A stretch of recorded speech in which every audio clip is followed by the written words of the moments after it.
నానా, ఈరోజు నా కోసం ఒక కథ చెప్తావా? అలాగే నాని, నువ్వు పనుకుంటే చెప్తా, ఓకేనా? సరే నానా. బజ్జో చెప్తాను.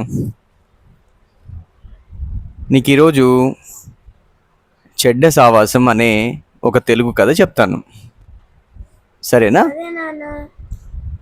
అనగనగా ఒక అడవిలో తోడేలు ఉండేది. ఓ, అడవిలో జంతువులను చంపి తిని ఆకలి తీర్చుకుంటూ ఉండేది. అయ్యో చాలా పాపం.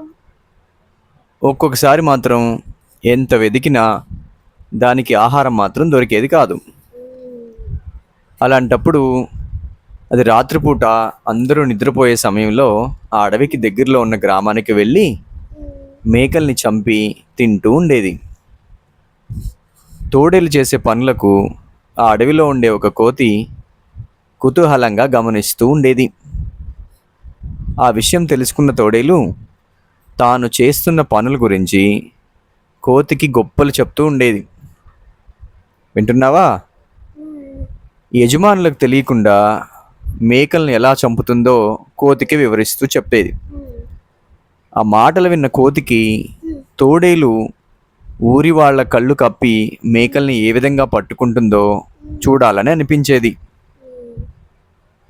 ఒకరోజు కోతి తోడేలుతో ఇలా అంటుంది, నువ్వు ఆ గ్రామానికి వెళ్ళేటప్పుడు నన్ను కూడా తీసుకెళ్తావా? నీ పనితనం చూస్తాను అని అడుగుతుంది. దానికి తోడేలు, ఈ రాత్రికే నేను తీసుకెళ్తాను, సిద్ధంగా ఉండు అని చెప్తుంది. తన ముచ్చట తీరబోతున్నందుకు కోతి చాలా మురిసిపోతుంది.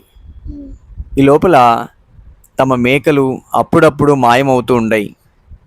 ఆ ఊరి వారు గమనించారు.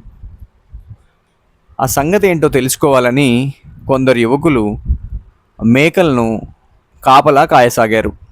అంటే మేకల కోసం కాపలా ఉంటున్నారన్నమాట.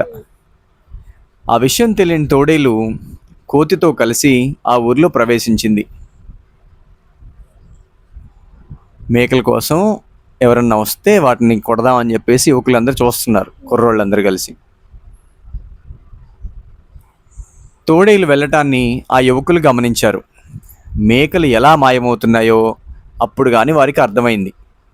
వెంటనే తోడేలు పైన కర్రలతో దాడి చేశారు. పక్కనే ఉన్న కోతిని కూడా కొట్టసాగారు. ఎందుకు? చెడ్డవాడితో వెళ్తే పక్కన ఉన్నవాడు కూడా దెబ్బలు పడతాయి అన్నమాట.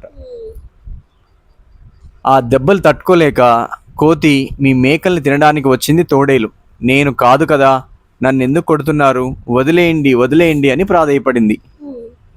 కానీ తోడేలుకి సహాయంగా వచ్చిన నిన్ను ఎలా విడిచిపెడతాం అంటూ ఇంకాస్త గట్టిగా కొట్టసాగారు ఆ యువకులు. తోడేలు వైపు తిరగగానే కోతి నెమ్మదిగా అక్కడి నుంచి తప్పించుకొని బ్రతుకు జీవుడా అనుకుంటూ అడవికి తుర్రుమని పారిపోయింది. దొంగతనం చేయడమే కాదు, దొంగ పనులు చేసేవారి పక్కన ఉండడం కూడా తప్పే. ఇంకెప్పుడు ఇలాంటి బుద్ధి తక్కువ పనులు చేయకూడదు అంటూ లెంపలేసుకుంటూ కోతి తుర్రున అడవిలోకి పారిపోయింది. ఈ కథలో నీతేంటో తెలుసా? చెడ్డ పనులు చేసేవాడికి మాత్రమే కాదు, చెడ్డ పనులు చేయడానికి సహాయం చేసేవాడికి కూడా ఎప్పుడొకప్పుడు దెబ్బలు తప్పవు. అర్థమైందా నీకు? నాన్న, కథ చాలా బాగుంది.